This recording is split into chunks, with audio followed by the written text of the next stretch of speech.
You're listening to a special edition Zweig podcast, putting architectural, engineering, planning, and environmental consulting guru Mark Zweig and his team of experts straight talk in your ear. Mark has more than 30 years of experience helping AEP and environmental firms thrive, and these podcasts deliver his invaluable management, industry, client, and HR advice directly to you, free of charge. The Zweig Letter and the Zweig Letter podcasts let you develop professionally wherever you are.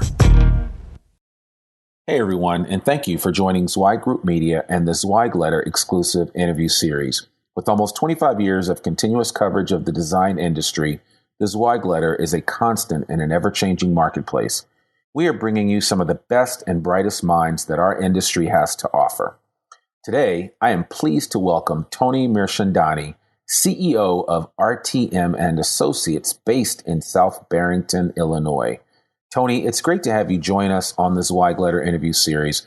Why don't you tell the audience something very unique about your firm that is not proprietary information, but may not be common knowledge about RTM Associates? I'd say one very unique aspect of our firm is we are a truly diversified firm geographically and the team members that we have. There's a core culture that you would be able to see throughout all of our team members, and it's not something you'd ever be able to identify if you weren't working within one of our offices. All right. So, and again, I think, and we're going to talk a little bit about that, about some of the changes that have taken place at RTM recently, which is the reason why your name is different than what it was not too long ago in the not too distant past. First, though, I want to congratulate RTM Associates for receiving a Hot Firm Award and a Best Firm to Work For award at our annual Hot Firm event in Phoenix this past September. That is a tremendous achievement for your firm. Tony, tell me a little bit about what these awards have done for the morale of your organization, and how do you, as the CEO and leader of this organization, plan to propel that energy and achievement into 2017? Absolutely. We're very proud of being able to receive both of these awards, and the Hot Firm Award really just reaffirms the fact that our strategy is working and the way that we're growing and designing the internal guts of our company. It's nice to be able to receive that from the outside, showing that the strategy works. But what we're really proud of is the best places to work, because we're firm believers in the fact that if you build an organization where people are really excited to come to work and you give them the opportunity to decide what they want to do within the organization, it's something that they're truly passionate about, the kind of day-to-day work that they would do even if they didn't get paid for it. And getting a paycheck for it makes it that much more exciting. Creating that culture and having the type of environment where people are just passionate to come work with the people they're working with, the clients, the type of work.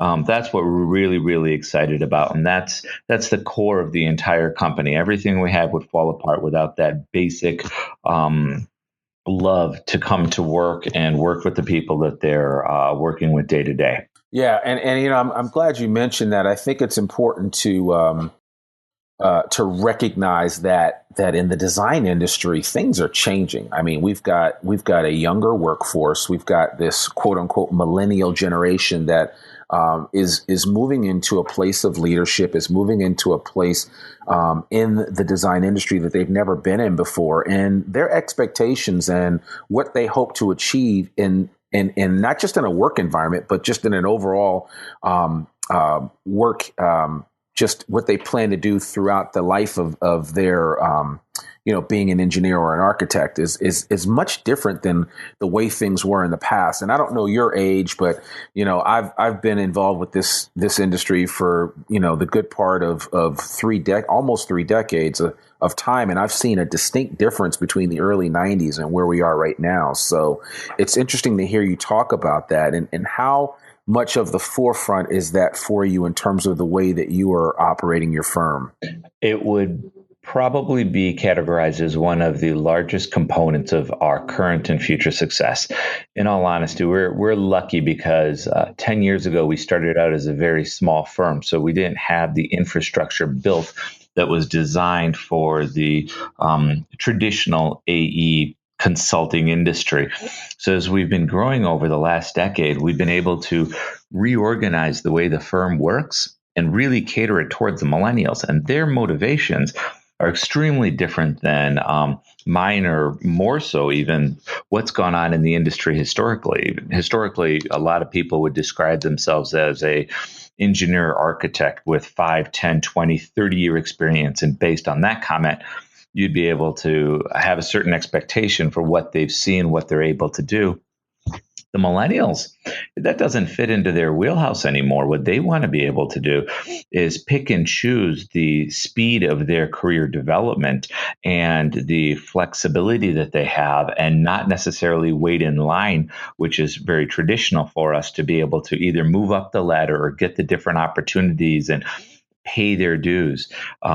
So as we've grown, we've really not followed the traditional organizational structure that we've seen, that even we had in the past. And honestly, it's just dumb luck. I wish I could say it was genius planning, but the timing worked out beautifully that we had, a handful of really senior, well-experienced engineers that happen to love mentoring.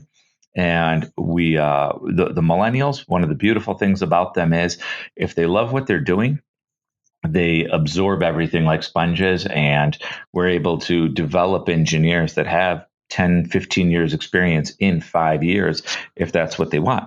And the cool thing is they're all comparing themselves to the IT industry. And that's one of the few industries where you're able to dynamically change your career every 2 years, reinvent it, and go as aggressively or passively as you want within an organization. That's kind of what we've mimicked our company around. Okay. Well, yeah, and I love that. And so I would be curious to know, how you are purposefully branding RTM and Associates now from a millennial perspective when trying to attract this next group of kids that are coming out of school. What for in your mind, what are you saying is the difference maker, and why people would want to come work at your firm versus going and working at say Stodge Engineering? Or we always use this name Stodge, right? Because we understand and know what a lot of engineering firms look like, and it's this old wineskin approach to engineering or architecture where, like you said, people have to put in their time and to pay their dues, and you're not even going to be considered to be a principal or a leader in the organization until you've put 20 years of blood, sweat, and tears into this organization. And this group thinks a lot differently. And so that's always going to be a challenge for firms to attract and retain the best and brightest talent. So what are you guys doing specifically in that area to just keep the millennials on the hook, if you will, and keep them coming back for more? We've looked outside of our industry for ideas, and some of the specific things that we've done is when we're recruiting new engineers, we're not necessarily looking at what their technical capabilities are and where they want to be in 5 years and so on. We want to see how passionate they are to actually develop their own careers. And one of the key things that we mentioned is the fact that we're a high growth firm. New opportunities are constantly developing within the organization, and the people that are going to be given those opportunities are not necessarily the most senior people or the most experienced people. They're the people that want to go out, take that risk, and see if they can accomplish that new goal. And we actually encourage failure because I'm a firm believer, if you're not failing, you're not trying hard enough. And that gives a lot of confidence to the newer engineers that it's okay to go out and learn things and experiment with certain things, not necessarily design, because when it comes to the core design, that still has to be done right because you have millions of dollars at risk. But when it comes to how you learn things, taking, we take people on their first and second week, they might be out on 2-3 sites. Versus traditionally, you might be doing vent schedules for the first 2 years of your career, and then you're finally graduated to be allowed to go out on site. We've set up internal forums and groups that are multi-office groups where, for instance, we have one that's called the Sky Group, and it's really composed of young, ambitious engineers that want to learn from each other. And all these engineers in their first 2 years learn a tremendous amount of unique experiences, not technical necessarily only, but these unique experiences. Well, you put 8 of them in a group together, buy them a case of beer, suddenly a lot of those experiences are all being shared with each other, and those bonds are being shared so that they know they have a counterpart they can go to, ask a stupid question without feeling stupid because they know they have the answer, but they only learned the answer 6 months ago. Right. Those types of bonds and building an organization where the relationships at the core, at the client-facing level, at the entry-level engineers, even across offices, those relationships across offices and studios has been really core to our success with the millennials. Okay. All right. Well, now that's something that's interesting. So now recently, and I'll just this kind of leads me to this next question that I have is that you guys recently merged with Lippi and Associates, and you now have a presence in Texas. What has that experience been like for you? And I'm just curious, and you can talk a little bit about that overall process. It would be nice to have an understanding of it from your perspective. Absolutely. It's actually been a wonderful experience. David Lippi, the founder of the company, has built an organization that has an extremely similar culture to us. And when you're going through mergers and acquisitions, it's like a new career in a sense. The more you do, the easier it gets. This was our 6th transaction in 4 years. And luckily for David, that made it very easy on his side as well as on our side. And we've learned what to do and not to do. And some of the key components of what to do is to incorporate them into the RTM network, which is what you'll hear most CEOs talk about. But we're incorporating them into specific components of the RTM network that are nice counterparts for them versus walking in and saying that, through this acquisition, you're going to absorb the RTM culture. You're going to do do everything the RTM way. We've learned that the best thing to do really is take the different cultures, the different methodologies done in different offices, and figure out what's the best way to transact and share that knowledge. And what happens at the end of it is the entire company culture throughout all the offices evolves and changes. So it's not one office or one company instilling the culture on another. It's very much the migration and development of something new. So it's been a really exciting process, and got some really new great team members down in Dallas. We're excited to continue to develop. Okay, well, and that's great. You actually answered my follow-up question too, which is just that whole delicate process of merging the cultures of two firms, and so I really appreciate that. What now? How much time are you now spending down in the Metroplex, in the DFW area? A decent amount of time. I'm a firm believer of the fact that you can't do a deal and walk away and wipe your hands and say, good, the transaction's done. The real work starts after the ink is dry. So myself, a few other principals, but more importantly, a lot of my associates and engineers have been spending time down in Texas and vice versa, having some of our new team members from Texas come up to either Chicagoland or Wisconsin or our Florida office and starting to figure out where are the opportunities to develop. Being a growth-oriented firm, we set an aggressive goal to grow in the Dallas market now. And, we've got the core team to be able to do it. We have to learn how to be able to leverage off of other services and expertise that we may have in other offices. And one of the biggest challenges I would say in our organization is having too much work or too little work. And, it's a statement that's been said for 100 years, but it's not an easy thing to fix because there's truly no way to be able to pre-plan at the architectural engineering level to have just the right amount of backlog and pipeline in place. So what we've learned, a great way to balance it out really is being able to share work between offices. And that creates this load balancing because each office is either too busy or too slow. Yeah. And having those personal relationships is the big difference than, I would say 30 years ago, you could just pass on work to another group of engineers and they'll take care of it. Nowadays, you need to have a really strong relationship with the people that you're going to be working with out of the office. Okay. Okay. Well, I mean, that certainly makes sense. So tell me a little bit about how have you branded your talent acquisition process with this new change and the merger and everything? Has that changed any in terms of how you go out and look for new people, or what? Can you talk a little bit about that? Yeah. I don't have a great talent acquisition strategy in place. It's really something that just kind of developed on its own organically. And what we found is the best way to find the best talent is to have the best talent we have in-house interviewing for future talent.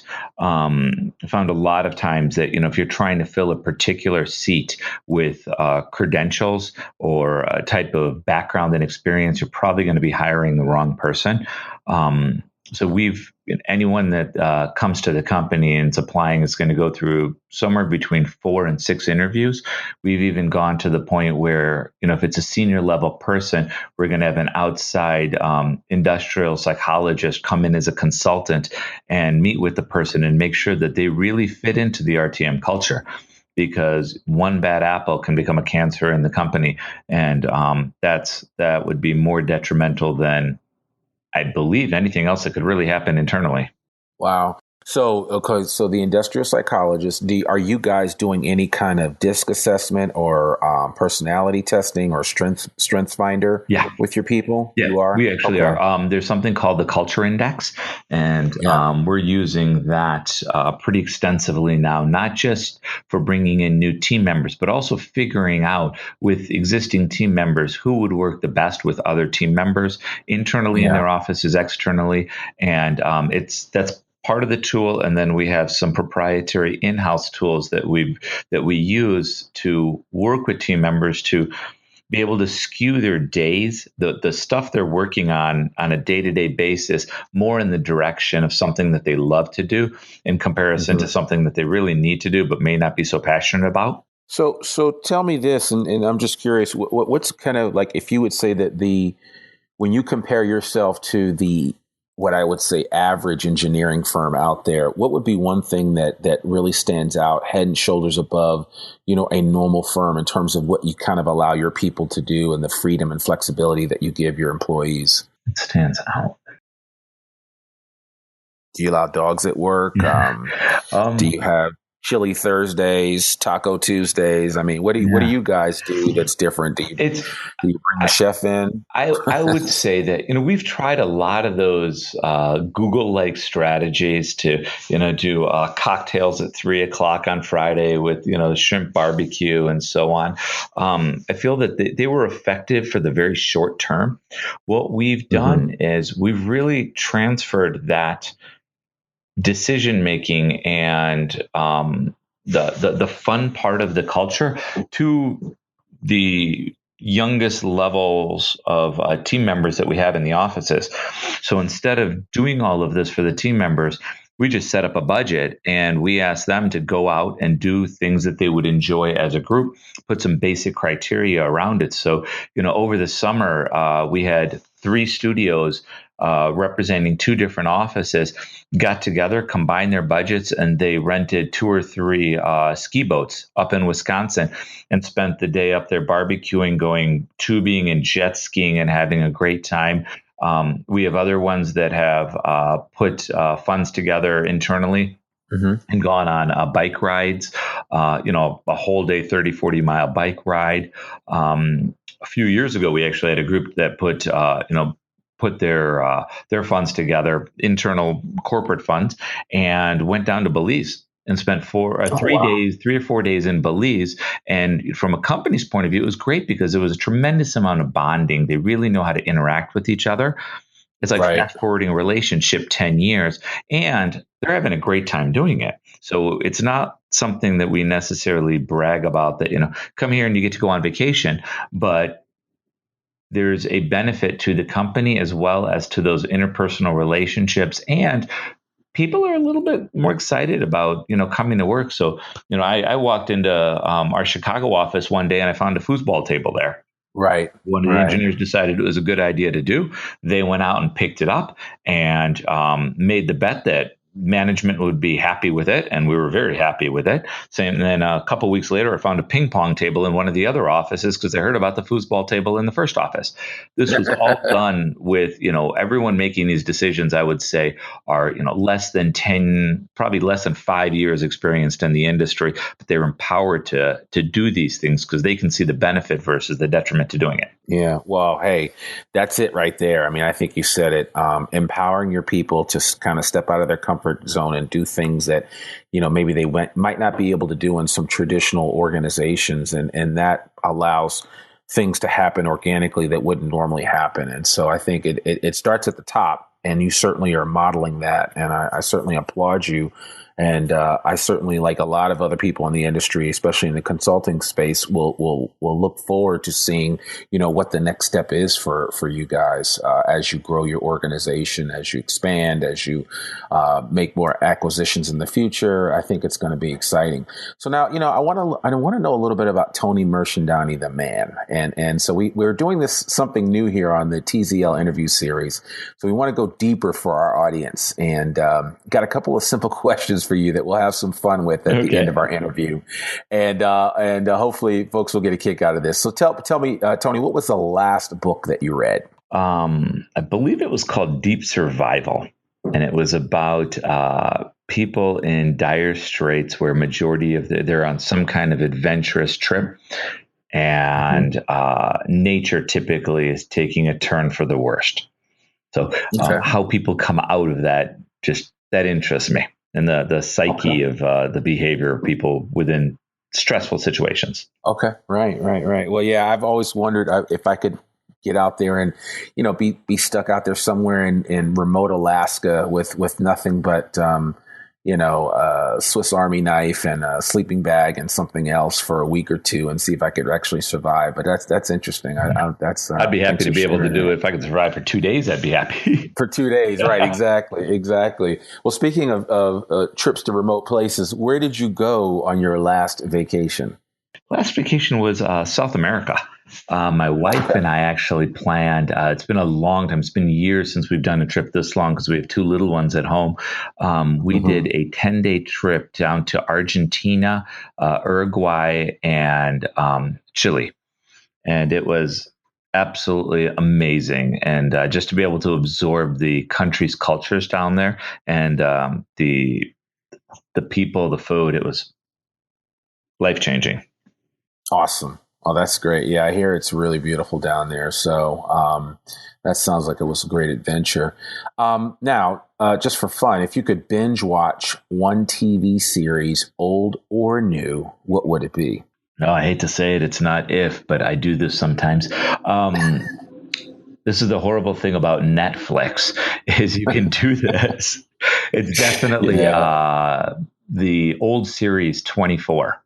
Where I believe it's Keith Sutherland, and I can land up watching 3, 4, 5 episodes of that, even though you know exactly what's going to happen. I can't turn it off. Exactly. Yeah, no, I feel the same way. That was, I think when this was pre-Netflix, when the DVD first came out on you had the whole package for the season. I think I was sick and I binge watched a whole season of 24, and there's just nothing like being able to do it. I'm so frustrated right now. This new Kiefer Sutherland show, Designated Survivors, is my own. I only commit to one show a season, and that's my show. And I'm so sad that I can't see what's happening next, and now I've got to deal with this doggone cliffhanger until the next time they run out a new episode. So that's frustrating. Exactly the same thing. I'm thinking I should always watch shows 2 years in the rear so I don't have to bother waiting. Exactly. Yeah, that's what I did. That's what I have to do. So yeah, no, I appreciate that. Well, Tony, thank you so much for taking time out of your schedule to be with us on the Zweig Letter interview series.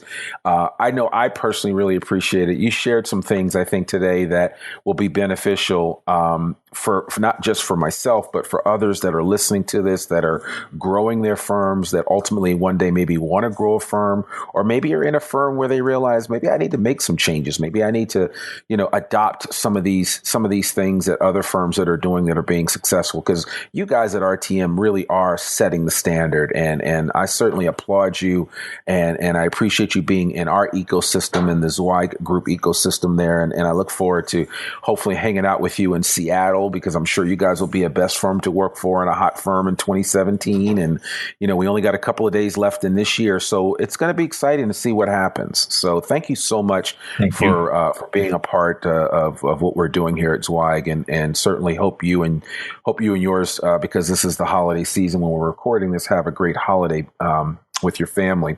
As a reminder, all Zweig Group Media programs like this one are available in both podcast and, in most cases, video format, free for download on iTunes, Stitcher, SoundCloud, and YouTube, just to name a few places. We'd like to thank you for watching this in video or listening to the podcast by offering you a free copy of the Zweig Letter. That's right, it's free. Just visit freetzl.zweiggroup.com. A link to all of this information will be in our show notes, as well as contact information for Tony, should you want to reach out to him and thank him for such a great interview. And we'd love it if you'd share this link with a friend. I'm Randy Wilburn, and you've been listening to Zweig Group Media, part of Zweig Group. Remember, we exist to make you more successful. Bye for now. Thanks for tuning in to this special edition Zweig Letter podcast. We hope that you can apply Mark's no-holds-barred advice to your daily professional life. For a free 6-week subscription of the Zweig Letter, please visit freetzl.zweiggroup.com to gain more wisdom and inspiration, in addition to information about leadership, finance, HR, and marketing your firm. Subscribe today.